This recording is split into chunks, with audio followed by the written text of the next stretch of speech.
Sequence topic शुरू किए थे उसका ये दूसरा क्लास है, यानी कि रियल एनालिसिस में जो सेकंड यूनिट है सीक्वेंस, उसका ये दूसरा क्लास है। पिछले क्लासेस में हमने सीक्वेंस को समझा था, सीक्वेंस क्या होता है जाना था, बाउंडेड एबव सीक्वेंस क्या था, bounded below sequence, bounded sequence, इन छोटी छोटी बातों को हमने समझा था और बहुत ही बेसिक तरीके से हमने बात किया था पिछले क्लासेस में जी। आज के क्लास में हम monotonic increasing sequence, monotonic decreasing sequence, है ना, फिर उसके बाद सबसे इंपॉर्टेंट कन्वर्जेंट सीक्वेंस वगैरह को जानेंगे। देखिए हम लोग लास्ट क्लास में क्या पढ़े थे, इन शॉर्ट आपको थोड़ा सा दिखा देते हैं। हमने लास्ट क्लासेस में इस चैप्टर को शुरू करा था सीक्वेंस एंड देयर लिमिट्स को, और हमने सबसे पहले देखा था सीक्वेंस ऑफ रियल नंबर क्या होता था जी। तो हमने वहां पे देखा था कि नंबर्स का एक ऐसा सक्सेशन जो किसी डेफिनेट रूल को फॉलो करते जाए, उसी को हम सीक्वेंस बोलते थे, और उसको खूब अच्छे तरीके से हमने डिफाइन करा था। यहाँ पे आगे आएंगे तो हमने खूब सारे एग्जांपल्स भी देखे, जैसे एक सीक्वेंस यहाँ पे था कि 1 फिर 4, मतलब 1 का स्क्वायर, फिर 2 का स्क्वायर, फिर 3 का स्क्वायर, फिर 4 का स्क्वायर 16, फिर 5 का स्क्वायर 25, इस तरीके से एक सीक्वेंस है। फिर 1, 1/2, 1/3, 1/4, फिर 1/5, 1/6, इस तरीके का ये भी एक सीक्वेंस है। फिर देखिए यहाँ पे ये भी सीक्वेंस था। इस तरीके से हमने सीक्वेंस बाउंडेड एबव सीक्वेंस भी देखे कि वैसा सीक्वेंस, जैसे देखिए -1 1 -1 1 -1 1, मतलब वैसा सीक्वेंस जिसके सारे टर्म्स A1 A2, पहले टर्म्स को A1 दूसरे को A2 इस तरीके से बोलते थे, आप बच्चों को याद होगा। तो वैसा सीक्वेंस जिसके सारे टर्म्स मतलब A1 A2 A3 A4 सारे टर्म किसी एक रियल नंबर से लेस देन या इक्वल हो। देखिए यहाँ पे an is less than equal to capital M, अगर ऐसा होता है तब हम उस सीक्वेंस को बोलते थे बाउंडेड एबव है। और अगर कहीं कोई सीक्वेंस में सारे टर्म्स किसी से बड़े हो तो उसको बाउंडेड बिलो बोलते थे, और जो दोनों होता है उसको हम लोग बाउंडेड बोलते थे। लास्ट क्लासेस में हमने बाउंडेड भी देखा था, और उसके बाद हमने एक एग्जांपल भी देखा था इस तरीके का, जो ना तो बाउंडेड एबव है ना ही बाउंडेड बिलो है ना। तो मुझे उम्मीद है कि ये जो लेक्चर है आप सब खूब अच्छे से कॉपी में नोट किए होंगे।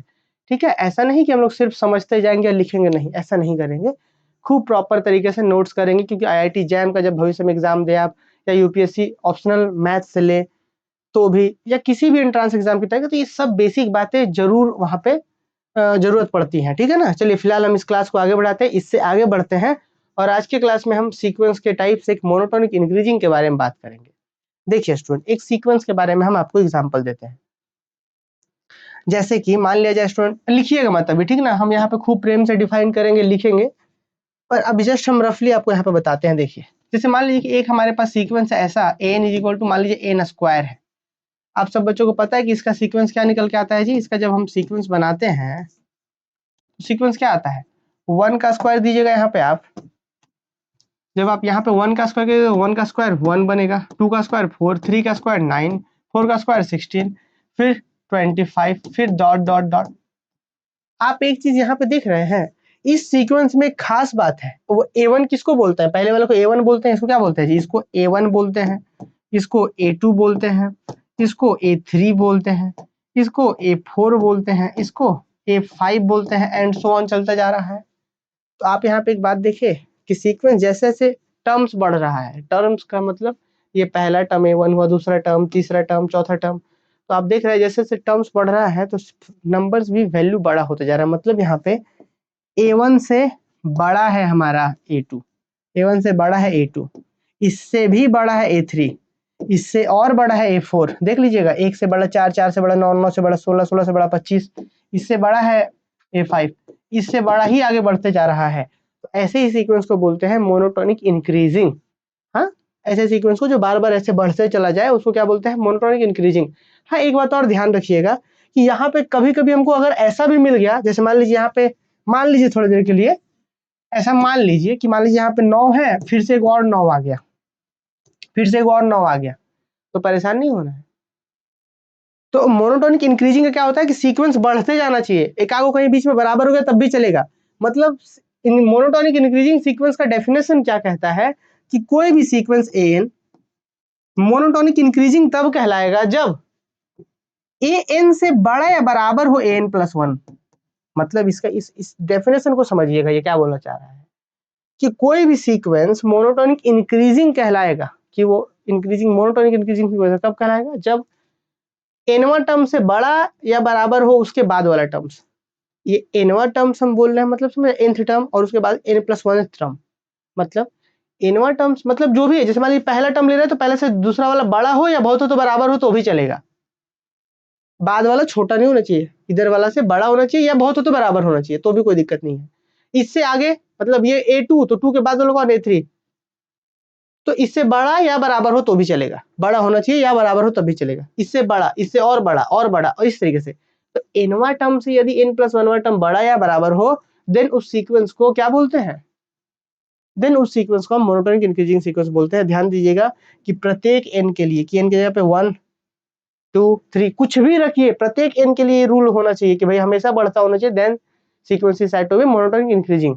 और ठीक इसी प्रकार से अगर ऐसा हो जाए कि सीक्वेंस घटने लगे, एग्जांपल एक और देखिए, उसके बाद हम दोनों का डेफिनेशन लिखवा देंगे। ठीक, एक एग्जांपल और देखिए, जैसे एक सीक्वेंस हम ले लेते हैं कि लेट, याद करिए ये वाला डेफिनेशन आप लोग को याद है, 1/n। इस कल ही क्लास में समझाया था कि n बराबर, यदि स्टूडेंट इसका क्या होगा, इसका सबसे पहले 1 होगा, ये पहला टर्म है मेरा, ये a1 है, फिर 1/2 होता है, याद है ये सब कल ही समझाया था, ये a2 है, 1/3 1/4 और घट रहा है, 1/5 और छोटा होते जा रहा है इस तरीके से। ये हमारा a3 है, ये a4 है, ये a5 है। अब देखिए कि बार बार जैसे सबसे पहले 1 था, आगे टर्म्स में आगे बढ़े और वैल्यू छोटा हो गया, हाफ हो गया, 1/2 हाफ, और आगे बढ़े और छोटा, और आगे बढ़े और छोटा होते जा रहा है। मतलब आप देखिए कि यहाँ पे a1 से छोटा हो गया a2, इससे छोटा हो गया इधर, इससे और छोटा हो गया a3, इससे और छोटा हो गया a4, इससे और छोटा हो गया a5, ऐसे ही चलते जा रहा है। अगर कोई सीक्वेंस ऐसा हो तो उसको बोलते हैं मोनोटोनिक डिक्रीजिंग। हाँ, कहीं पे बराबर भी हो जाए तब भी चलेगा। बात समझ में आ रहा है? अगर इससे सीधा सीधा समझिए कि जो बढ़ते जा रहा है बीच में बराबर भी हो जाए तब भी चलेगा। तो अगर कोई सीक्वेंस इस तरीके से हो, an से बड़ा या बराबर हो an+1 वाला, मतलब इससे बाद वाला टर्म बड़ा हो या बराबर भी हो, for all n belong to set of natural number then sequence is said to be monotonic increasing। मतलब टर्म्स बाद में बढ़ते जाए तो बढ़ते जाए, नंबर्स बढ़ते जाए तो मोनोटोनिक इंक्रीजिंग, टर्म्स में आगे बढ़ने से सीक्वेंस घटते जाए तो उसको मोनोटोनिक डिक्रीजिंग बोलेंगे। ठीक, मतलब किसी सीक्वेंस को मोनोटोनिक डिक्रीजिंग कब बोलते हैं, जब an is less than equal, an is greater than equal n पर, मतलब बाद वाला टर्म लेस देन इक्वल होने लगना चाहिए फॉर ऑल n। ठीक है ना, कि an is greater than equal n+1। तो ये था मोनोटोनिक डिक्रीजिंग। तो उम्मीद है कि आप समझ पा रहे होंगे। अब क्या है, सिंपली जो है प्रॉपर डेफिनेशन जो है स्टूडेंट उसको हम लोग लिख देते हैं। जो बच्चे लेट से क्लास ज्वाइन किए हैं वो लोग बीच में क्लास मत ज्वाइन करिएगा भाई, है ना। चलिए लिखिए मोनोटोनिक इंक्रीजिंग सीक्वेंस। अभी जो हम समझाएं बस उसी को प्रॉपर डिफाइन कर देंगे। Monotonic increasing,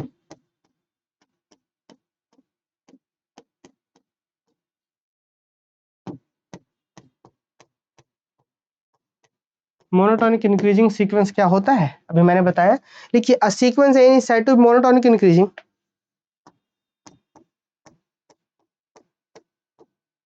a sequence an is said to be monotonic increasing sequence, said to be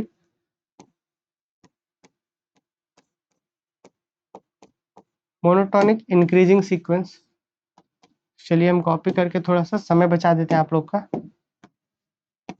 said to be monotonic increasing sequence if, कब कहेंगे तो if an से बड़ा या बराबर हो an+1, किसके लिए, for all n belongs to, for all n belongs to set of natural number. ये कि भाई टर्म्स से उसके बाद वाला टर्म बड़ा या बराबर हो तो उसी को मोनोटोनिक इंक्रीजिंग बोलते हैं। इसी को दूसरे शब्दों में कहें तो दैट इज ये होगा कि a1 से बड़ा या बराबर होना चाहिए a2, इससे बड़ा या बराबर होना चाहिए a3, इससे बड़ा या बराबर a4, इससे बड़ा या बराबर, इस तरीके से चलते जाएगा। इससे बड़ा या बराबर बीच में कहीं ना कहीं जनरल टर्म मिलेगा, इससे बड़ा या बराबर an+1वां टर्म, फिर और बड़ा या बराबर चलते जाएगा। तब जाकर के इस सीक्वेंस को हम लोग क्या बोलते हैं, मोनोटोनिक इंक्रीजिंग सीक्वेंस बोलते हैं जी। चलिए जल्दी से आप लोग नोट डाउन कर लीजिए यहाँ पे।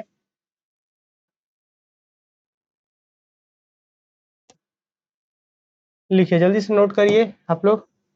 ये है मोनोटोनिक इंक्रीजिंग सीक्वेंस का डेफिनेशन। एक एग्जांपल भी साथ साथ लेते चलते हैं हम लोग, ठीक है। देखिए मोनोटोनिक इंक्रीजिंग सीक्वेंस का एग्जांपल क्या है जी, अभी जैसे हमने लिया था कि let A n equal to, मान लीजिए n स्क्वायर आपने ले लिया, तो इसमें क्या होगा देन सीक्वेंस ए एन का वैल्यू क्या होगा, इसमें सबसे पहले 1 का स्क्वायर डालिए 1, 2 का स्क्वायर 4, 3 का स्क्वायर 9 डालिए 4, 4 का स्क्वायर कितना होगा 16, 5 का स्क्वायर 25 डॉट डॉट डॉट। आप यहाँ पे देख पाएंगे कि यहाँ पे जो भी A1 से बड़ा A2, A2 से बड़ा A3 एंड सो ऑन है। आप यहाँ पे देखेंगे हेयर A1 से बड़ा या बराबर है, सॉरी A1 से तो स्पष्ट बड़ा है ना A2, इससे बड़ा है A3, इससे बड़ा है A4, ये डॉट डॉट चलता ही जा रहा है ना।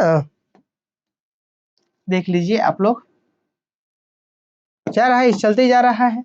तो कह सकते हैं कि therefore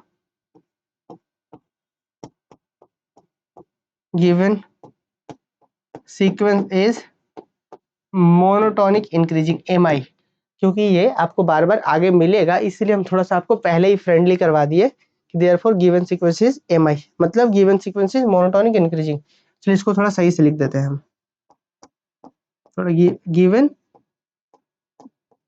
sequence is monotonic increasing. ठीक है, चलिए आगे बढ़ते हैं हम लोग।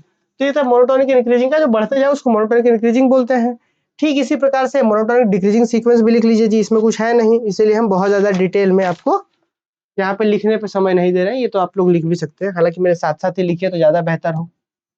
देखिए मोनोटोनिक डिक्रीजिंग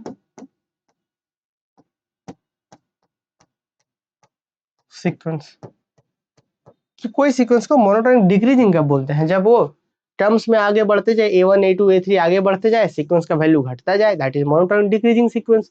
देखिए मोनोटोनिक डिक्रीजिंग सीक्वेंस को कैसे डिफाइन करेंगे, लिखेंगे अ sequence AN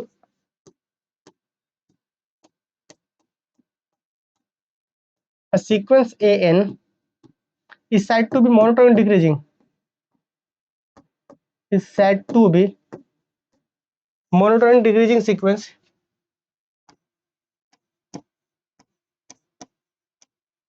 is said to be monotonic decreasing sequence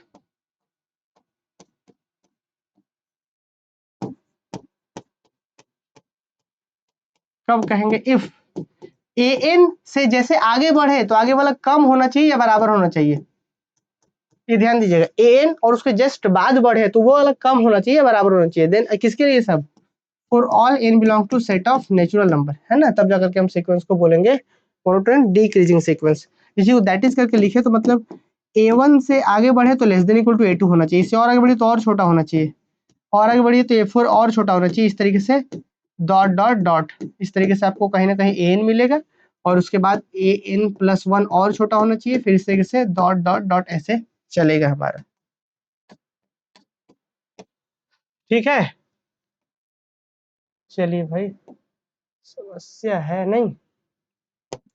चलिए तो हम लोग बढ़ते हैं आगे, इसको थोड़ा सा सीधा कर देते हैं भाई, पता नहीं आजकल क्या हो गया है, सीधा नहीं लिखा रहा यार। चलिए तो ये था मोनोटोनिक डिक्रीजिंग, समझ पा रहे हैं कि एग्जांपल देखिए, अभी हम आपको समझाए थे सेम वही चीज को बस हम लिख दिए हैं। एग्जांपल देखिए, जैसे कि हम मान लेते हैं कि let AN is equal to 1/n, then यहाँ पे आप नोटिस करिएगा तो जो सीक्वेंस हमारा वो क्या आएगा, सीक्वेंस जो आएगा हमारे पास वो 1/1 मतलब 1 ही है, देख लीजिए इनके जगह 1 रख के, 1/2 देखिए 1, 1/2, 1/3, 1/4 डॉट डॉट डॉट। आप यहाँ पे पाइएगा, देखेंगे आप कि हमेशा सीक्वेंस का जो वैल्यू है ना वो घटते जा रहा है। ठीक, देख लीजिए आप यहाँ पे हेयर A1 कौन है, यही ना है A1, यहाँ पे जो है A1 से कम है A2, मतलब A1 से जो है कम है A2, उससे और कम है A3, उससे और कम है A4, और आगे बढ़ती है और कम होते जाएगा। तो therefore given sequence is monotonic decreasing, monotonic decreasing sequence.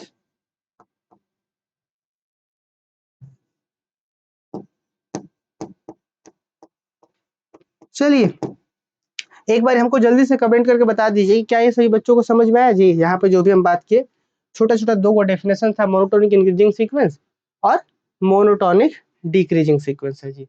बताइए क्या बात समझ में आया सबको यहाँ पे। चलिए बताइए आगे बढ़े हम लोग।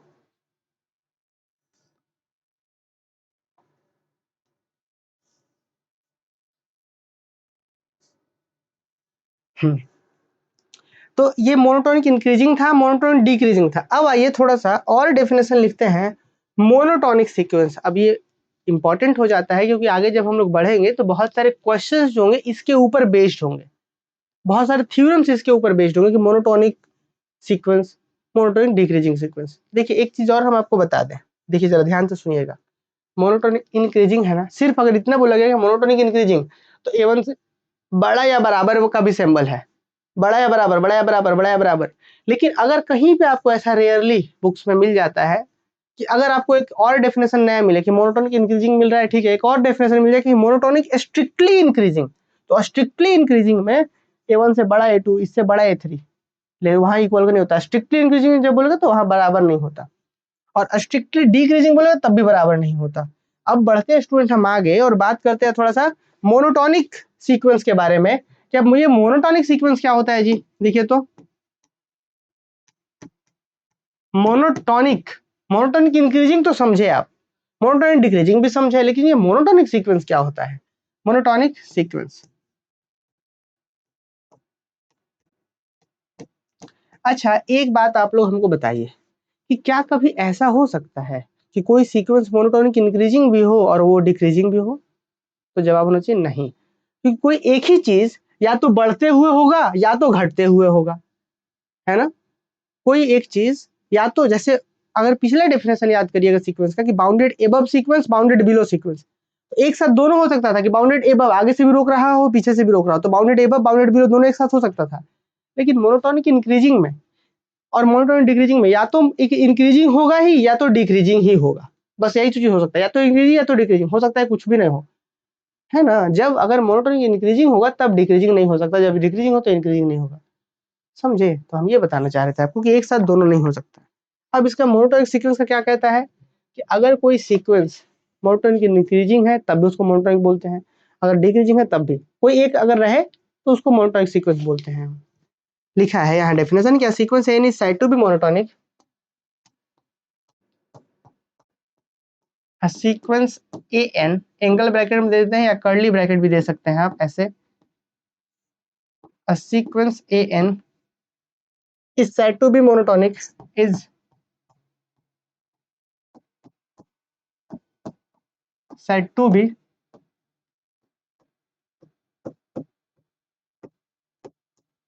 is said to be monotonic if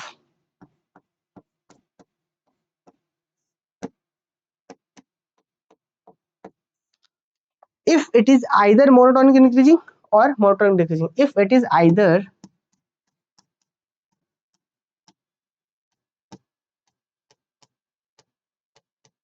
monotonic increasing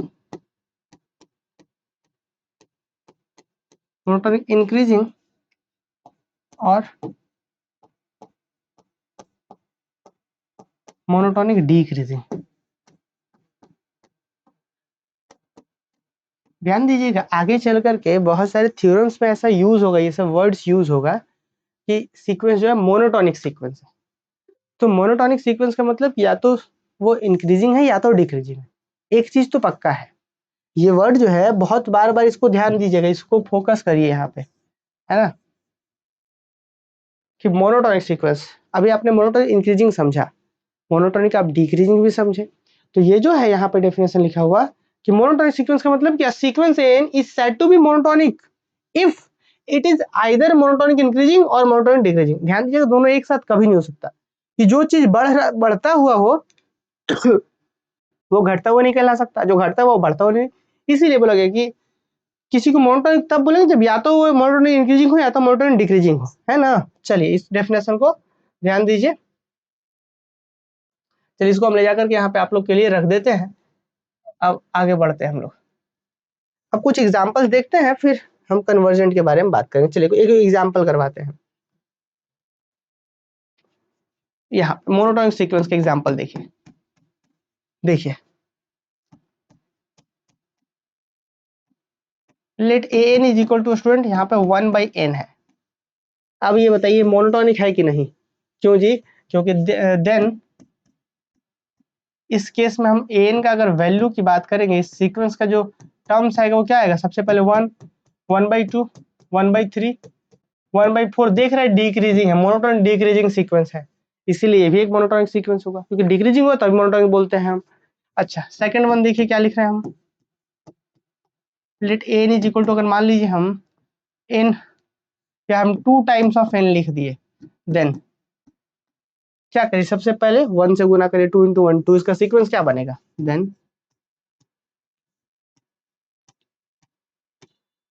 then sequence क्या बनेगा 2 4, देखिए 1 से गुना किए, सबसे पहले 1 से गुना तो 1 × 2 कितना होगा, 1 × 2 2, फिर 2 से करिए तो 2 × 2 4, 3 से करिए 6, 4 से करिए 8, डॉट डॉट डॉट, इस तरीके से ये हमारे यहाँ पे सीक्वेंस बन रहा है। ठीक है, ये मोनोटोनिक डिक्रीजिंग सीक्वेंस था, इसलिए इसको मोनोटोनिक बोल दिया। ये इंक्रीजिंग, मोनोटोनिक इंक्रीजिंग था, देखिए बढ़ रहा है, तो इसको भी हम बोलेंगे मोनोटोनिक सीक्वेंस। ठीक है, अब आपसे मेरा एक सवाल है, और हम चाहते हैं कि सारे बच्चे जो भी शुरू से ज्वाइन हैं, पिछले लेक्चर्स किया है आप लोग, पिछले लेक्चर्स यदि आपने किया है, इस लेक्चर्स को अभी तक शुरू से देख रहे हैं, इस क्वेश्चन का आंसर आप करिए। Give an example of sequence which is not monotonic.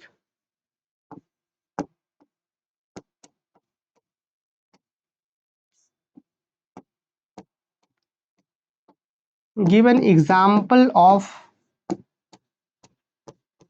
sequence, इसका आंसर करिए, which is not monotonic, which is not monotonic।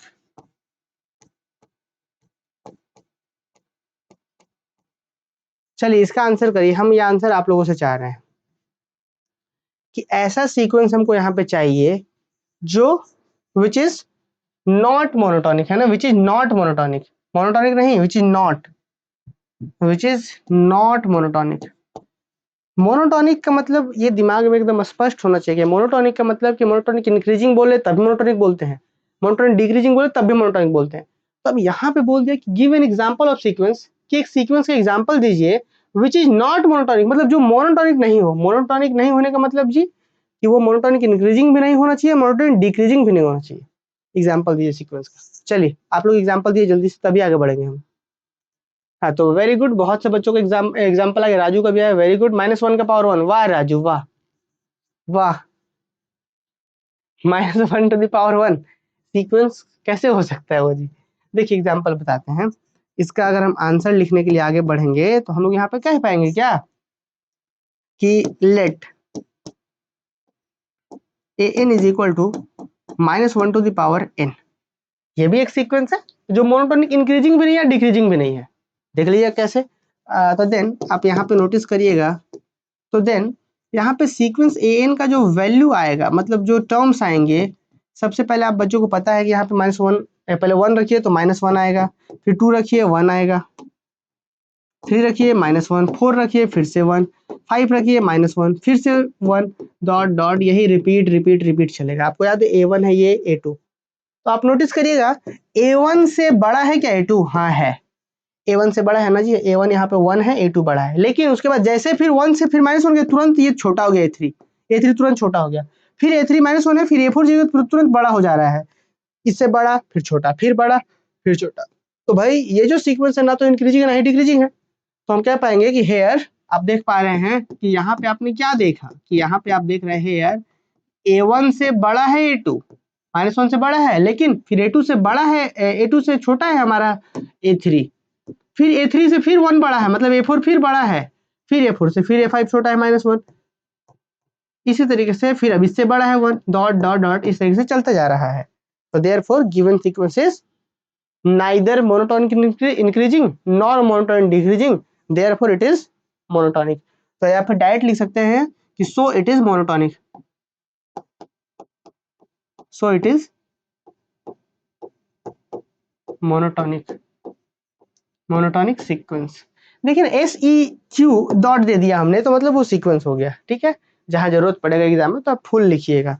ठीक, चलिए यहाँ तक सबको समझ में आया है, यहाँ तक उम्मीद है कि यहाँ तक क्लियर होगा सभी बच्चों को कि भाई मोनोटोनिक इंक्रीजिंग क्या है, मोनोटोनिक डिक्रीजिंग सीक्वेंस क्या है, और बच्चों मोनोटोनिक सीक्वेंस क्या है। ठीक है, और फिर से एक बार बता दें कि यदि आप पूरा BSc मैथमेटिक्स कंप्लीट पढ़ना चाहते हैं तो Dhanbad math academy app install कर लीजिए। हम लोग झारखंड के प्रत्येक यूनिवर्सिटी के लिए डेडिकेटेड कोर्सेज प्रोवाइड करते हैं, है ना, झारखंड ही नहीं बल्कि झारखंड के बाहर के बच्चों के लिए भी हम लोग डेडिकेटेड BSc मैथमेटिक्स का कोर्सेज प्रोवाइड करते हैं।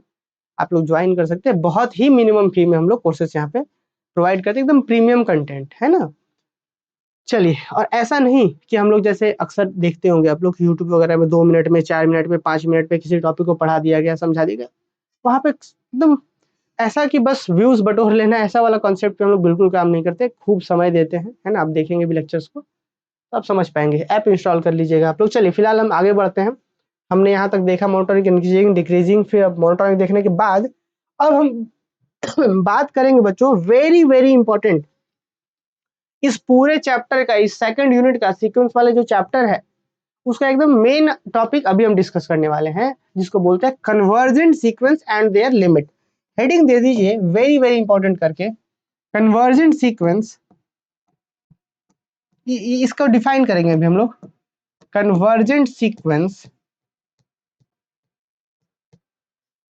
एंड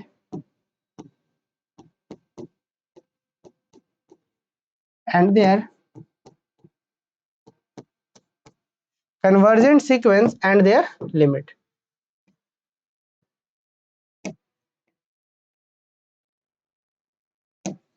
अब ये क्या है, सबसे पहले एक एग्जांपल से हम लोग समझेंगे, उसके बाद आगे बढ़ेंगे।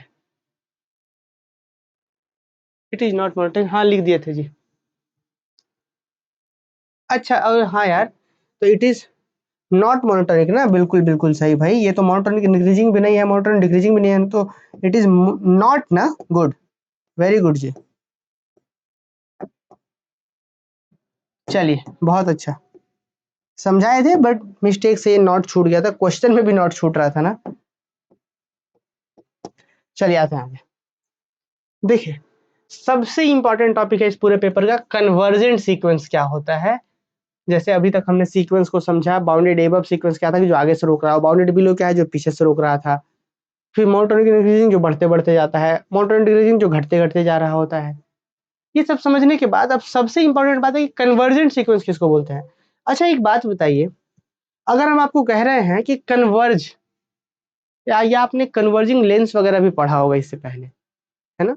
तो आप जैसे ही हम बोलते हैं एक वर्ड, जैसे बोलते हैं कन्वर्ज या कन्वर्जेंट, तो क्या दिमाग में आता है कि हो सकता है कि भाई कहीं से कुछ ऐसा हो रहा हो कि इधर से इधर से इधर से इधर से कहीं ना कहीं एक पॉइंट पे आकर के सब जा रहा है, कन्वर्ज कर रहा है ना। कन्वर्ज करना मतलब कि चारों तरफ से, मतलब आ रहा है एक किसी पॉइंट को पिन पॉइंट पर जा रहा है सब, इसी को ना बोलता है कन्वर्ज करना। कन्वर्जिंग लेंस भी तो यही करता था, इस सारे पैरेलल रेज को एक पॉइंट पे कन्वर्ज करा देता था, that is convergence lens.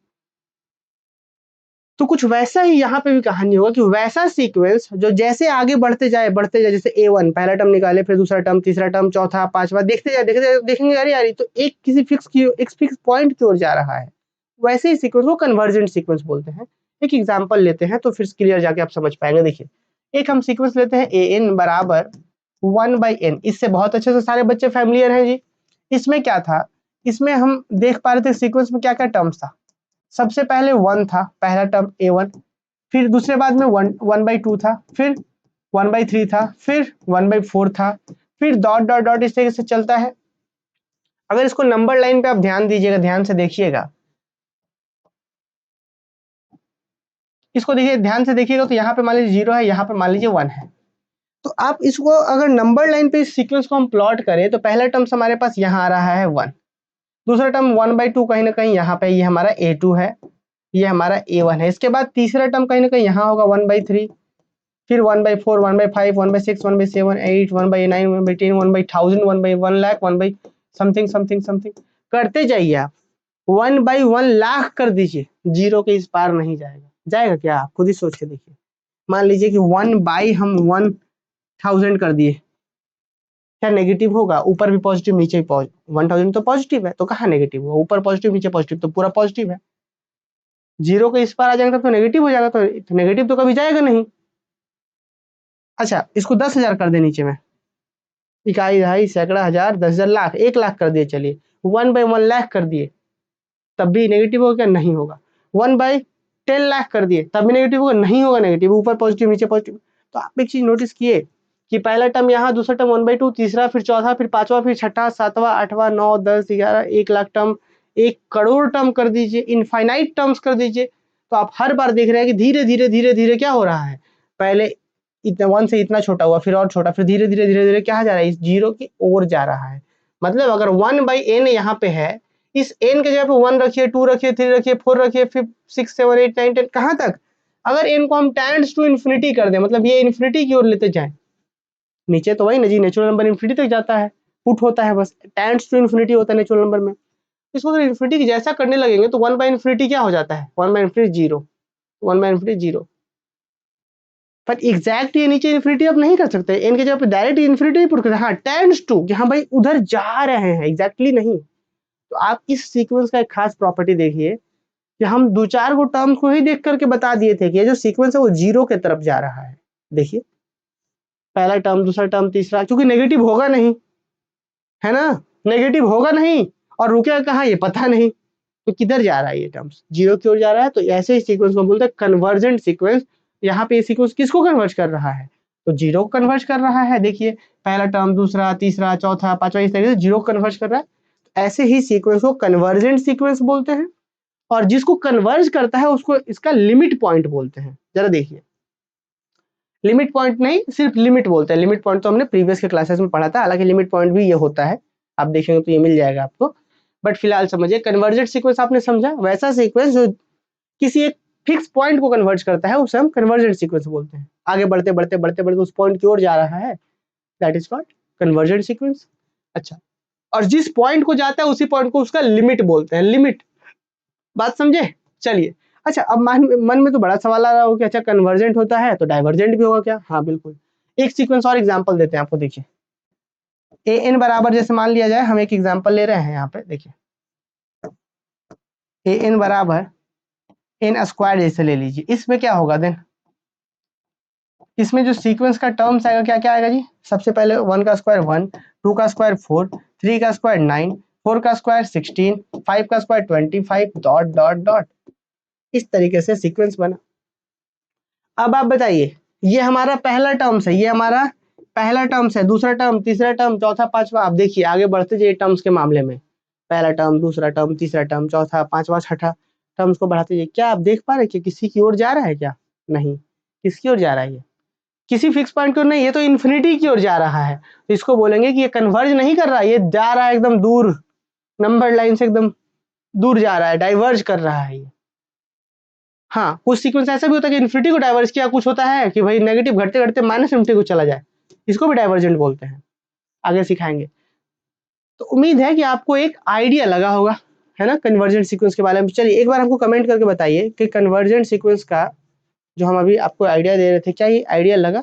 Comment करके जल्दी से बताइए। चलिए जल्दी से बताइए, क्या यहाँ तक आइडिया लगा जी?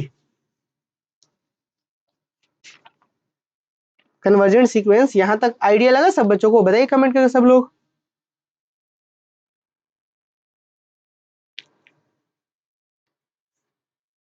वेरी गुड तृप्ति, चलिए बहुत अच्छा। सोना, हाँ ये था कन्वर्जेंट। लेकिन स्टूडेंट कन्वर्जेंट सीक्वेंस सिर्फ इतना मात्र समझने से नहीं होगा। कन्वर्जेंट सीक्वेंस अगर है ना तो एक प्रॉपर्टी मानता है वो, और उसी प्रॉपर्टी को लेकर के हम पूरा ये आने वाले 20-30 लेक्चर, सीक्वेंस, सीरीज, हर जगह पे यूज करेंगे हम उसको।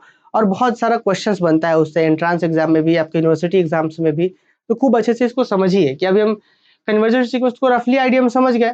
अब देखिए इसी को जरा हम लोग और डिटेल में बात करते हैं, यहाँ पे थोड़ा और डिटेल में बनाते हैं हम इसको, उसके बाद हम इसका प्रॉपर डेफिनेशन को लिखाएंगे। देखिए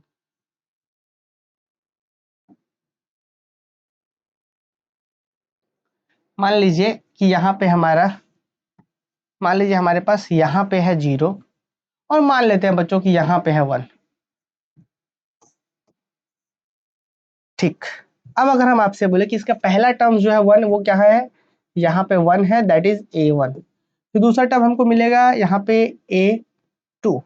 फिर हमको तीसरा a2 का मतलब यहाँ पे 1/2, ये हमारा a2 है। तीसरा टर्म कहीं ना कहीं हमको लगता है कि यहाँ मिलेगा 1/3, थोड़ा और छोटा ना हो रहा है, यहाँ पे a3 है। फिर यहाँ पे a4 होगा, 1/4 मीन्स की a4। फिर 1/5, 1/6, 1/7, फिर इस तरीके से और नजदीक नजदीक होने लगेगा, और नजदीक, पूरा नजदीक नजदीक होने लगेगा, है ना, धीरे धीरे पूरा नजदीक होने लगेगा। तो अब हम ये बताना चाह रहे हैं कि कोई भी सीक्वेंस, अच्छा एक चीज और, छोटा सा एक बात और, उसके बाद हम आगे बढ़ेंगे। एक छोटा सा बात हम बताते हैं, उसके बाद आगे बढ़ेंगे, उसके बाद हम कन्वर्जेंट सीक्वेंस को डिफाइन करेंगे। देखिए अच्छा बच्चों, अगर मान लीजिए कि यहाँ पे कहीं पे लिखा हुआ है 1 लिखा हुआ है, यहाँ पे लिखा हुआ है 2, यहाँ पे लिखा हुआ है 3, यहाँ पे लिखा हुआ है 4, अगर आपको मान लिया जाए आपको यहाँ से लेकर के यहाँ तक का डिस्टेंस बताना हो कि ये कितना दूरी है, ये दूरी कैसे निकलता है? अगर हमको यहाँ से यहाँ का दूरी निकालना है तो कैसे निकलेगा? ये दूरी डिस्टेंस कैसे निकलेगा? इस डिस्टेंस को निकालने के लिए हम लोग क्या यूज कर सकते हैं कि भाई मॉड लगा देंगे। मॉड पहला पॉइंट मतलब ये माइनस ये, मतलब मॉड 2 माइनस 3 कर दीजिए, तो 2 माइनस 3 कितना होता है? माइनस का 3, और मॉड मॉड लगता है, सॉरी 2 माइनस 3 कितना होता है? माइनस का 1, 2 में से 3 गया तो माइनस का 1, और माइनस 1 का मॉड कितना आता है? 1 आता है। आप 2 में से 3 घटा दीजिए, या फिर आप ऐसा भी कर लीजिए 3 माइनस 2 घटा दीजिए, कितना आएगा? 3 माइनस 2 मतलब 1, 1 का मॉड 1 आता है। आपको खूब अच्छे से पता है कि इसका डिस्टेंस कितना है? 1 ही यूनिट है ना जी, 2 से 3 के तो 1 ही यूनिट है डिस्टेंस। तो हम ये बताना चाहें कि नंबर लाइन्स में जब डिस्टेंस निकालना होता है तो मॉडुलस का प्रयोग हम करते हैं। आगे बढ़ते हैं। देखिए तो अभी हम यहाँ पे बात करते हैं कन्वर्जेंट सीक्वेंस में। तो आप जरा देखिए कि एक प्रॉपर्टी होता है कि कोई भी सीक्वेंस यदि कन्वर्जेंट होता है, जैसे यहाँ पे था हमारे पास एक सीक्वेंस कि n बराबर 1/n, मतलब 1, 1/2, 1/3, 1/4, 1/5 डॉट डॉट। तो कोई भी सीक्वेंस यदि कन्वर्जेंट सीक्वेंस होता है तो एक खास बात को मानता है। पता है वो खास बात क्या है? वो खास बात ये है कि प्रत्येक एप्सिलॉन के लिए, मतलब प्रत्येक पॉजिटिव नंबर्स के लिए एक इंटीजर मिलता है। There exist an integer such that, इस तरीके से इंटीजर्स मिलता है सच दैट, इसको समझना है। ये पूरा रियल एनालिसिस का ये बेस है अभी जो हम यहाँ पे बात कर रहे हैं। अगर इसको समझ गए तो सीक्वेंस आप बहुत अच्छे से समझ पाएंगे, इसके थ्योरम्स बहुत आसान हो जाएंगे आपके लिए। हम यहाँ जो बोल रहे हैं इसको समझिए। हमने बोला कि अगर कोई भी सीक्वेंस यदि कन्वर्जेंट होता है किसी पॉइंट को, जैसे कि एग्जांपल पे मैंने दिया कि 1, 1/2, 1/3, 1/4, ये कन्वर्जेंट सीक्वेंस है, 0 पॉइंट को कन्वर्ज कर रहा है। देखने से तो तुरंत सारा चीज आप समझ गए इस एग्जाम्पल पे। तो हम यही बताना चाह रहे कि अगर कोई भी सीक्वेंस कन्वर्जेंट होता है तो एक प्रॉपर्टी मानता है। वो प्रॉपर्टी क्या है अभी जरा समझिएगा। वो प्रॉपर्टी बोलता है कि आप कोई भी पॉजिटिव नंबर ले लीजिए, 0 से बड़ा होना चाहिए। आप 0.1 ले लीजिए, 0.2 ले लीजिए, 0.5 ले लीजिए, 1 ले लीजिए, 2 लीजिए, कुछ भी लीजिए, उसके लिए एगो इंटीजर मिलेगा, पॉजिटिव इंटीजर, मतलब सेट ऑफ नेचुरल नंबर में से एगो मिलेगा। और वो ऐसा मिलेगा ना, वो ऐसा मिलेगा कि an माइनस एल, एल मतलब यहाँ पे जो पॉइंट्स है उसका डिफरेंस, ये जो डिस्टेंस आएगा वो हमेशा इस वाले से कम आएगा। किसके लिए? For all n greater than equal to m। ये थोड़ा सा समझना है, उसके बाद हम बहुत अच्छे से डिफाइन करेंगे, और यही पूरा सीक्वेंस का जान है, बेस है एकदम। क्या है जरा समझिए। क्या बोला गया कि अगर कोई भी सीक्वेंस किसी पॉइंट को कन्वर्ज करता है, जैसे एग्जांपल में कि ये सीक्वेंस 0 पॉइंट को कन्वर्ज कर रहा था, आपने देखा भी a1 a2 a3 बढ़ते बढ़ते 0 को जा रहा है, कन्वर्ज कर रहा है। तो ये डेफिनेशन क्या बोलता है कि अगर कोई कन्वर्ज करेगा तो प्रॉपर्टी क्या कहता है कि आप कोई भी नंबर चूज कर लीजिए एप्सिलॉन, आप चाहे 0.1 ले लीजिए, 0.2 ले लीजिए, 0.3 ले लीजिए, 1 ले लीजिए, 0.5, कुछ भी नंबर लीजिए, आप जो नंबर लेंगे उस नंबर के हिसाब से आपको एक इंटीजर मिलेगा। हो सकता है स्टूडेंट जस्ट समझने के लिए, मान लीजिए बच्चों कि हमने यहाँ पे चूज कर लिया, मान लीजिए कि हमने एप्सिलॉन की जगह पे ले लिया 0.5 ले लिया, तो हमको एक स्टेज मिलेगा। स्टेज मतलब हो सकता है कि 5 मिले, 6 मिले, 7 मिले, इस तरीके से मिलेगा कि उसके बाद के जो भी सीक्वेंस के टर्म्स हैं, उस सीक्वेंस का टर्म्स का और उस लिमिट के बीच का डिस्टेंस एप्सिलॉन से छोटा हो जाएगा। देखिए हम दिखाते हैं आपको। ये बस ये बताना चाह रहा है कि अगर आप मान लीजिए थोड़ी देर के लिए इस सीक्वेंस के लिए, ये सीक्वेंस 0 कन्वर्ज कर रहा है ना जी, ये सीक्वेंस 0 कन्वर्ज कर रहा है ना, ठीक है। हमने मान लीजिए कि एप्सिलॉन इक्वल टू हमने 0.5 नंबर ले लिया, तो एप्सिलॉन इक्वल टू 0.5 कितना बड़ा होता है? यहाँ से 1 से यहाँ पे 1/2 मतलब 0.5 है ही ना जी। 0.5 किसको बोलते हैं? देखिए यहाँ से 0 से लेकर 1/2, 1/2 का मतलब 0.5 इधर, 0.5 इधर, तब जाके 1 बनता है। तो ये पूरा डिस्टेंस कितना है? ये हमारा 0.5 है, नहीं ना, हमारा पूरा 0.5 है। तो आप नोटिस करिए कि जैसे आपने एप्सिलॉन 0.5 सेट किया तो हमको तुरंत एक स्टेज मिल गया। क्या मिला वो स्टेज? यहाँ पे हमको 2 मिला, A2। इसको बहुत बारीकी से समझना है, हम 1 घंटा इसमें बताते रहेंगे, जब तक समझ में नहीं आएगा तब तक बोलना है आपको। हमने कहा कि कोई भी सीक्वेंस किसी पॉइंट को यदि कन्वर्ज करता है तो एक प्रॉपर्टी होता है, होल्ड करता है। वो क्या प्रॉपर्टी है कि आप कोई भी एप्सिलॉन चूज कर लीजिए, आप अगर एप्सिलॉन 0.5 चूज करिएगा तो स्टेज मिलेगा, एक इंटीजर मिलेगा, सॉरी एक नेचुरल नंबर मिलेगा, पॉजिटिव नेचुरल नंबर। अगर आप एप्सिलॉन दूसरा लीजिएगा तो दूसरा मिलेगा। तो अगर जैसे हमने यहाँ पे इस वाले एग्जांपल्स के लिए हमने अगर 0.5 लिया पॉजिटिव नंबर, तो हमको एक स्टेज मिला यहाँ पे A2, ये 2 मिला हमको 2, ये 2 इस तरीके से मिला है ना जी, ये वाला 2 मिला है इस तरीके से कि 2 से बड़ा या बराबर कुछ भी n ले लीजिए। आप 3 ले लीजिए, A3 देख लीजिए, A3 कहाँ पे, यहाँ पे A3, और इस पॉइंट लिमिटिंग पॉइंट का डिस्टेंस निकालिए, कैसे निकलेगा 0 माइनस A3, इसका मॉडुलस निकालिए, हमेशा एप्सिलॉन से छोटा आएगा, आ रहा है एप्सिलॉन 0.5 है, उससे छोटा आ रहा है डिस्टेंस। फील करिए इसको कि हमने 0.5 माने हमने एक एप्सिलॉन लिया तो उसके लिए एक स्टेज मिल गया। जैसे यहाँ पे हमने 0.5 लिया तो हमको 2 मिला, कि 2 से बड़ा कुछ भी n लीजिए, n का मतलब अब 2 के जगह पे 3 लीजिए, 2 से बड़ा 3 मतलब A3 का डिस्टेंस 0 से, A3 का डिस्टेंस 0 से निकालिए, इस एप्सिलॉन छोटा होगा। इस 2 से बड़ा कोई भी 4 भी लीजिए तो A4 का डिस्टेंस इस 0 से निकालिए, एप्सिलॉन से छोटा होगा। A5 का डिस्टेंस एप्सिलॉन से, ये 0 से, लिमिट पॉइंट से, L से जो है लिमिटिंग पॉइंट जो यहाँ पे है, ये इसे निकालिए, हमेशा एप्सिलॉन से छोटा होगा। मेरा कहने का अर्थ समझ पा रहे हैं कि अगर कोई सीक्वेंस कन्वर्जेंट होता है तो हर एक एप्सिलॉन के लिए एक स्टेज मिलेगा, और वो स्टेज कुछ नहीं बोलता है, वो स्टेज बोलता है कि इससे बड़ा अगर लीजिएगा n कोई भी, तो उसका डिस्टेंस निकालिए, लिमिट पॉइंट से जिसको कन्वर्ज कर रहा है वो एप्सिलॉन से हमेशा छोटे होगा डिस्टेंस।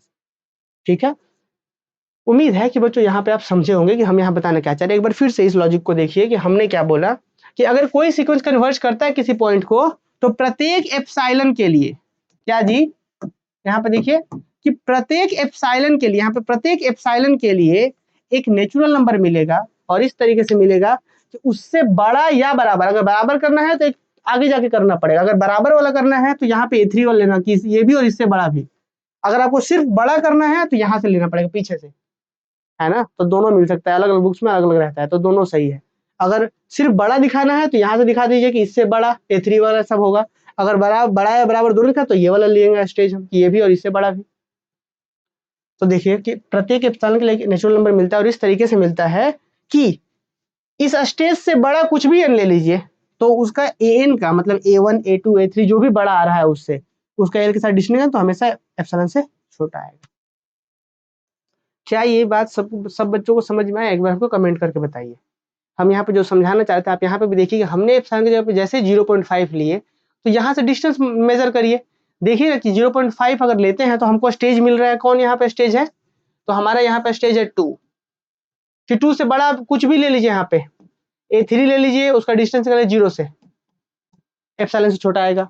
A4 ले लीजिए, इसका डिस्टेंस निकालिए, एप्सिलॉन से छोटा आएगा। A5 ले लीजिए, डिस्टेंस निकालिए, छोटा आएगा। तो उम्मीद है कि ये बात आप समझ पा रहे होंगे, और इसी चीज को हम यहाँ पे लिखेंगे कि अगर कोई भी सीक्वेंस कन्वर्जेंट होता है तो प्रत्येक एप्सिलॉन के लिए एक नेचुरल नंबर मिलता है, तो उससे बड़ा कुछ भी लीजिएगा तो उसका डिस्टेंस छोटा आएगा। क्लियर हुआ? ये बहुत इंपॉर्टेंट, अगर ये समझ गए ना तो सीक्वेंस का ऐसा कोई भी टॉपिक्स, कोई थ्योरम्स नहीं है जो आप नहीं समझ पाएंगे। अगर ये समझ गए तब हम एक बार फिर से पूछते हैं कि क्या एक बार और एक्सप्लेनेशन क्या हो सकता है, बताइए। आप यहाँ पे देखिए कि अगर सीक्वेंस कन्वर्जेंट है तो जैसे हमने यहाँ पे 0.5 लिया ना बच्चों, जैसे मान लीजिए चलिए हम 0.6 ले लेते हैं, कि अगर हम एप्सिलॉन 0.6 ले लेते हैं तो हो सकता है कि 0.6 यहाँ से यहाँ तक आ जाए, यहाँ तक 0.6 आ जाए। उस केस में हमारा स्टेज हो सकता है कि 4 हो, कि 4 से बड़ा या बराबर कुछ भी लीजिए, इसको लीजिएगा तो इसी को एग्जैक्ट लीजिए तो 4 से बड़ा लेना पड़ेगा, 4 से बड़ा या बराबर कुछ हो लीजिए, A5 A6 A7, इसका डिवीजन करिए तो हमेशा से छोटा है। तो वो डिपेंड करता है कि 0 पॉइंट यहाँ पे एप्सिलॉन कितना बड़ा ले रहे हैं। आ रहा है बस में? आइए चलिए क्लियर है, एक बार हम फिर से कमेंट चाहते हैं, एक बार हम फिर से चाहते हैं कि बताइए, क्योंकि बार बार बोल रहे हैं कि बहुत ही इंपॉर्टेंट है, तो एक बार फिर से बताइए। अगर ऐसा हेजिटेशन नहीं करना है कि हाँ भाई समझ नहीं आया तो क्यों बोलेंगे, बेइज्जती वाली बात है, ऐसा नहीं। बताइए समझ आया कि नहीं, फिर हम डेफिनेशन को लिखेंगे प्रॉपर वे में। Yes sir clear, very good Tripti, चलिए बहुत अच्छा। चलिए अब हम डेफिनेशन को बच्चों लिख सकते हैं कि किसी सीक्वेंस को कन्वर्जेंट सीक्वेंस कब बोलते हैं हम लोग। अभी तो हमने यहाँ पे समझा ही कि भाई अगर कोई सीक्वेंस इस तरीके से जा रहा है कोई पॉइंट पर तो कन्वर्जेंट बोलते हैं। तो क्या एग्जाम में ऐसे ही बोल देंगे? नहीं, एग्जाम में प्रॉपर डिफाइन करेंगे, तो देखेंगे लिखेंगे हम लोग क्या सीक्वेंस ए एन, लिखिए इसका डेफिनेशन लिख रहे हैं हम लोग, एग्जाम में आएगा ये डेफिनेशन, ठीक है। अ sequence an, a sequence an is said to be convergent is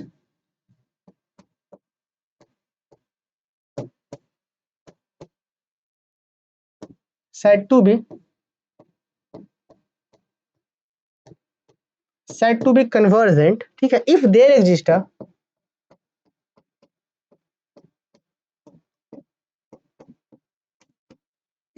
exists a unique real number f, if there exists a unique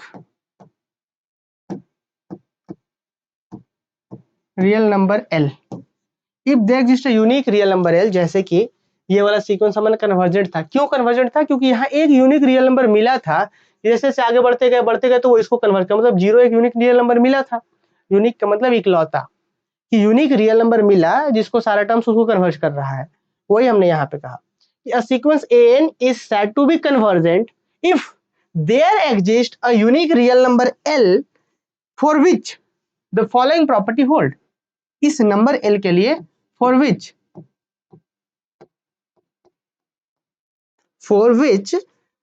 the following property hold, the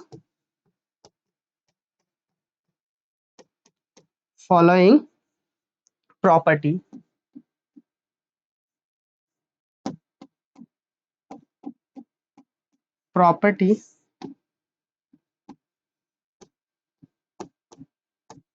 holds। और क्या प्रॉपर्टी है जी? तो property है हमारे पास to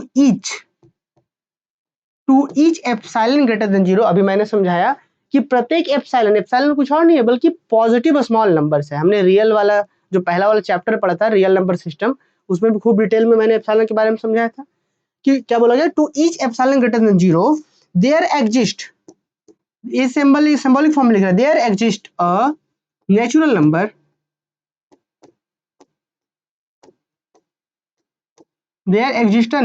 number m belongs to, there exists a natural number m, है ना, there exists a natural number m, that is, इसको लिख सकते हैं that is m क्या है, कुछ और नहीं बल्कि belongs to set of natural number है, ठीक है, that is, इसी को हम नीचे कर देते हैं।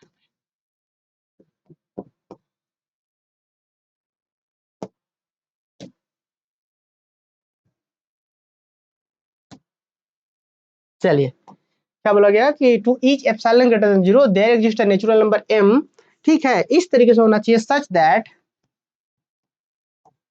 क्या इस तरीके से होना चाहिए कि मॉड an माइनस का l हमेशा एप्सिलॉन से छोटा होना चाहिए डिस्टेंस, किसके लिए, for all n greater than equal to m। ध्यान दीजिएगा ग्रेटर देन इक्वल का बात कर रहे हैं, कहीं कहीं पे बुक्स में ग्रेटर देन मिल सकता है कि सिर्फ ऐसे मिल जाएगा n is greater than m, तो कोई परेशानी वाली बात नहीं है। जैसे एग्जांपल के तौर पे हमने यहाँ पे जो देखा था, जैसे मान लीजिए कि हमारे पास एक स्टेज मिला था, एक स्टेज जैसे हमने बताया था कि एक स्टेज हमने मिला था कि 0.5 हमारे यहाँ तक हो रहा था, यहाँ तक 0.5 हो रहा था, हमने एप्सिलॉन 0.5 लिया, मान लीजिए यहाँ तक हो रहा था हमारा ये एप्सिलॉन, तो इसके बाद का बात जो होगा, इसके बाद का सभी डिस्टेंस 0 से निकालेंगे तो एप्सिलॉन से छोटा आएगा। इसके बाद क्या, इसके बाद, तो इसको हम लिख सकते थे 2 के बाद n लीजिए, सॉरी 2 के बाद n लीजिए, या इसी चीज को हम लिख सकते थे 3 के बाद n लीजिए और 3 भी ले सकते हैं, समझे। तो सेम ही एप्सिलॉन के लिए हम 2 ले सकते थे कि 2 से बड़ा लेना है सबको, या सेम ही एप्सिलॉन के लिए हम 3 ले सकते हैं कि 3 से बड़ा और 3 को भी लेना है, तो कोई दिक्कत वाली बात नहीं है, अलग अलग बुक्स में अलग अलग मिल सकता है कि m से बड़ा बराबर n या m से बड़ा n, तो मतलब एक ही है, बात समझे।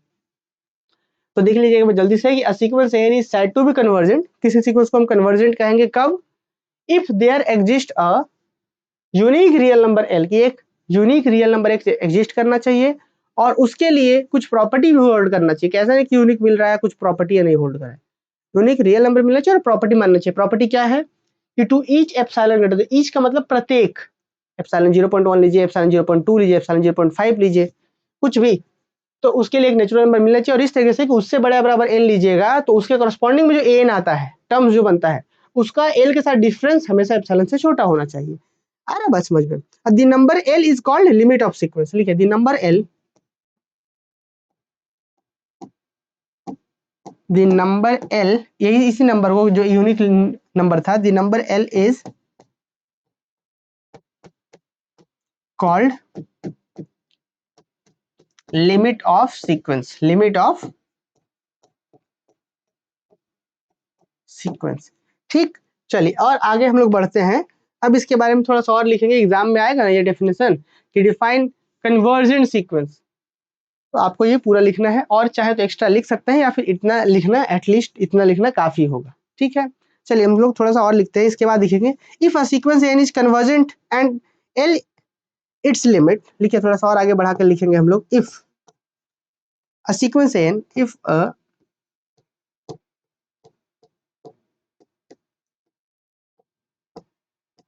if a sequence an is convergent is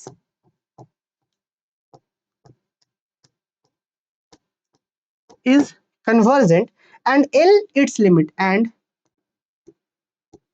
L its limit,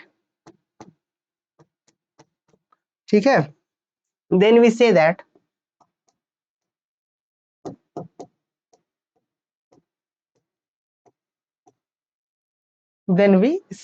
तब हम क्या कह पाएंगे जी, then we say that हम ये कह पाएंगे कि sequence an converges to L, sequence an converges to L, converges to L। बात समझ में आ रहा है कि कोई सीक्वेंस यदि कन्वर्जेंट है और L उसका लिमिट है तो हम उस सीक्वेंस को बोल पाएंगे, देन वी से दैट, हम बोल पाएंगे कि sequence n is converges to L। और आगे क्या बात कर रहे हैं, n converges to L and we write, अब इसको हम सिंबॉलिक फॉर्म में कैसे लिखेंगे,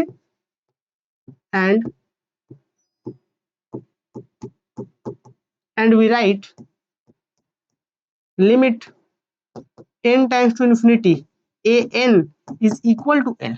बड़ा इंपॉर्टेंट टर्म्स है, इसी को और करके भी लिखेंगे, और कि an जो है वो L को जा रहा है as n tends to infinity. ये जो हमने सिंबल्स लिखा है ना, इसको खूब अच्छे से समझते हैं तब आगे बढ़ेंगे, क्योंकि भाई सीक्वेंस में सबसे इंपॉर्टेंट हो जाता है ये कन्वर्जेंट सीक्वेंस का डेफिनेशन। तो उम्मीद है कि अभी तक जो मैंने आपको यहाँ रफली समझाया कि सीक्वेंस कन्वर्जेंट कब होता है, वन वन मतलब पहला टर्म, दूसरा टर्म, तीसरा टर्म, चौथा टर्म, देख रहे हैं बढ़ते बढ़ते बढ़ते बढ़ते देख रहे हैं किसी एक पॉइंट की ओर जा रहा है, बार बार यूनिक पॉइंट की ओर जा रहा है, तो उसी को वैसे ही सीक्वेंस को हम बोलते हैं कि सीक्वेंस कन्वर्जेंट सीक्वेंस है, और जिस पॉइंट की ओर जाता है उसको बोलते हैं लिमिट, इस सीक्वेंस का लिमिट है वो।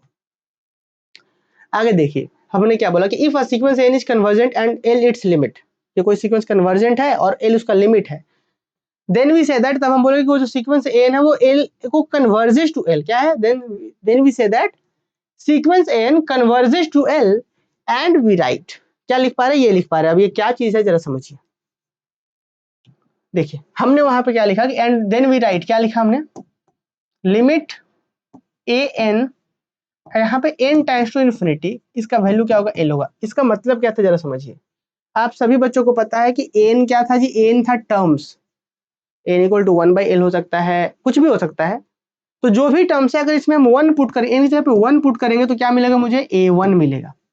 अगर हम यहाँ 2 पुट करेंगे तो क्या मिलेगा, a2 मिलेगा। 3 पुट करेंगे, 3 पुट करेंगे तो यहाँ a3 मिलेगा।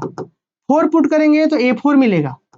5 पुट करेंगे तो a5 मिलेगा। लेकिन अगर यही चीज हम इन्फिनिटी, तो डायरेक्ट तो पुट नहीं कर सकते हैं ना, infinity is not an any number, है ना, इन्फिनिटी कोई पर्टिकुलर नंबर तो है नहीं जो हम पुट कर देंगे, तो इसीलिए इन्फिनिटी डायरेक्ट तो हम पुट कर सकते हैं, तो इन्फिनिटी को टेंड्स कराया जाता है कि भाई बढ़ाते बढ़ाते बढ़ाते बढ़ाते इन्फिनिटी की ओर जा रहे हैं, ऐसा हम समझते हैं, टेंड्स इसको बोलते हैं। तो जब हम इनको इन्फिनिटी की ओर जाएंगे और अगर ये सीक्वेंस कन्वर्जेंट होगा तो जिसको कन्वर्ज कर रहा होगा वो वैल्यू आना चाहिए। जस्ट फॉर एग्जांपल ये देखिए कि अगर ये जो आपके पास एक सीक्वेंस था ये वाला a1 a2 a3, यहाँ पे जो आपने देखा कि n जो था यहाँ पे इस सीक्वेंस में a1 निकालिए 1 आएगा, a2 निकालिए ये आएगा, a3 निकालिए ये आएगा, a4 निकालिए ये आएगा, a5 a6 इस तक करते जाइए। लेकिन जैसे ही यहाँ n की जगह पे टेंड्स टू इन्फिनिटी करिएगा तो क्या आना चाहिए, 0, क्योंकि इन्फिनिटी की ओर बढ़ाते बढ़ाते चल जाएगा तो 0 आना चाहिए। तो इसी सिचुएशन को बच्चों हम ऐसे लिखते हैं, क्या लिखते हैं, लिमिट। लिमिट क्यों, क्योंकि जहां पे डायरेक्ट पुट नहीं कर सकते वहां पे लिमिट का कॉन्सेप्ट लगाते हैं। लिमिट हमको अप्रोच वैल्यू अप्रोच देता है टेंड्स कराने का, तो limit n tends to infinity, direct n नहीं पुट कर पा रहे हैं, n टेंड्स टू इन्फिनिटी किसके ऊपर, an के ऊपर, तो क्या आएगा वैल्यू l। ये हो गया प्रॉपर डेफिनेशन। और बाकी लिमिट वगैरह हमने प्रीवियस सेमेस्टर्स में आपको पढ़ाया है बहुत डिटेल में कि left hand limit right hand limit का क्या कॉन्सेप्ट वगैरह था। फिलहाल ये समझिए कि अगर कोई सीक्वेंस एल को कन्वर्ज कर रहा है तो हम उसको ऐसे भी लिखते हैं, या हम ऐसे भी लिखते हैं। एक तो हम ऐसे लिखते हैं और इसका मतलब आपने समझा, या फिर हम ऐसे लिख देंगे क्या कि जो हमारा सीक्वेंस है ना एन, वो एल को जा रहा है, मतलब एल यहाँ एन की जगह पर 1 2 3 इन्फिनिटी टाइम्स करेंगे तो ये एल को जाएगा। एन का मतलब क्या हुआ कि A1 A2 A3 A4, इसी का तो बात हो रहा है कि एन जो है एल को टाइम्स कर जाएगा कब, as n tends to infinity, कि जब हमारा n इन्फिनिटी को टाइम्स कर जाएगा, जब यहाँ वाला इन्फिनिटी को टाइम्स कर जाएगा तो ये n l को टाइम्स कर जाएगा, ये कन्वर्जेंट है। तो वही चीज यहाँ पे बहुत प्रेम से लिखा गया। ये सिंबल्स जो हमने लिखा है ना इसको समझना है क्योंकि आगे खूब उपयोग है इसका। देखिए क्या लिखा हमने, if a sequence n is convergent and l its limit, then we say that sequence n converges to l and we write limit n tends to infinity n बराबर l। अगर कोई l को कन्वर्ज कर रहा है तो हम ऐसे लिख सकते हैं, या फिर हम ऐसे भी लिख सकते हैं कि और n tends to l as n tends to infinity. चलिए एक बार सारे बच्चे फिर से कमेंट करके हमको यहाँ पे बताइए कि क्या यहाँ तक अब सबको समझ में आया है कन्वर्जेंट सीक्वेंस। अब कुछ एग्जांपल्स वगैरह लेंगे तो ज्यादा बेहतर आप लोग समझ पाएंगे। चलिए बताइए जल्दी से, क्या यहाँ तक सब बच्चों को समझ में आया है?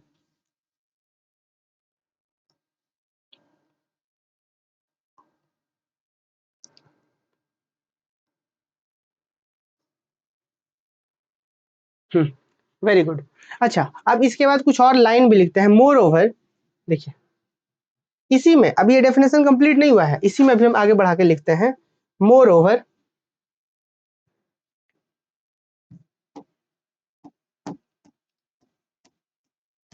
पीछे डेफिनेशन जगह है क्या? नहीं जगह नहीं है तो लिखेंगे मोर ओवर। अभी तक जो हमने देखा उसके बाद निष्कर्ष क्या है कि more over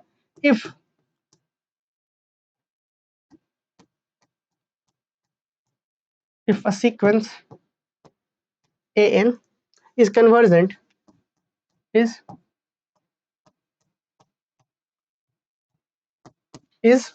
convergent, we say that क्या,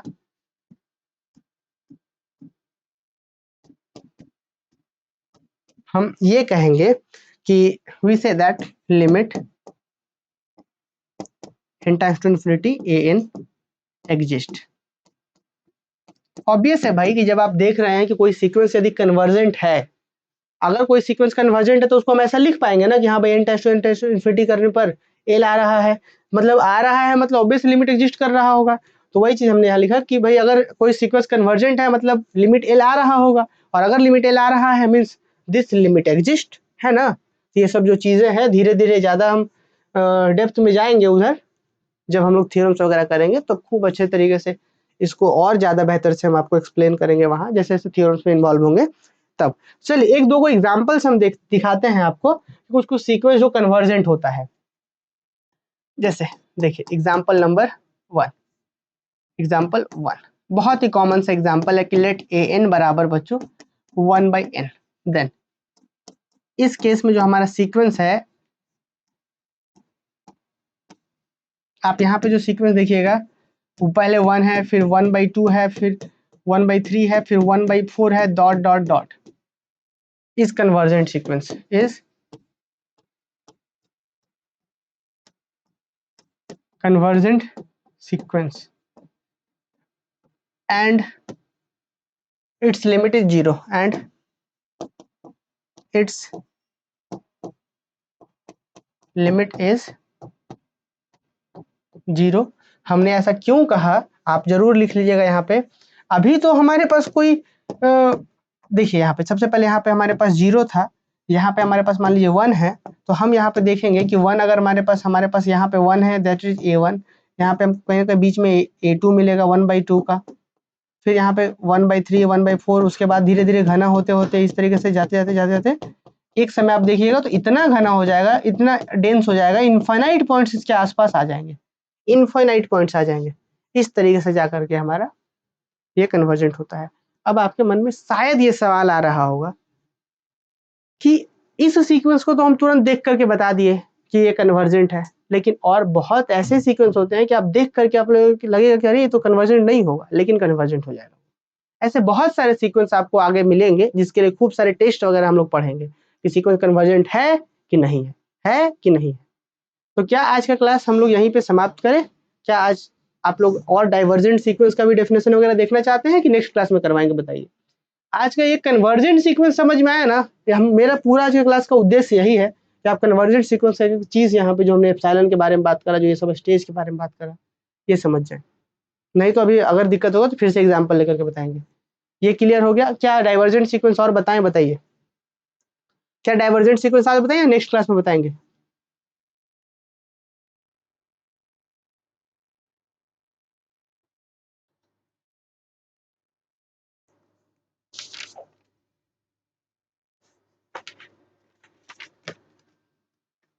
अच्छा, क्लास ऑफ, ठीक है, कोई बात नहीं, आप लोग जैसा बोलिए। ठीक है बच्चों, नेक्स्ट क्लास में।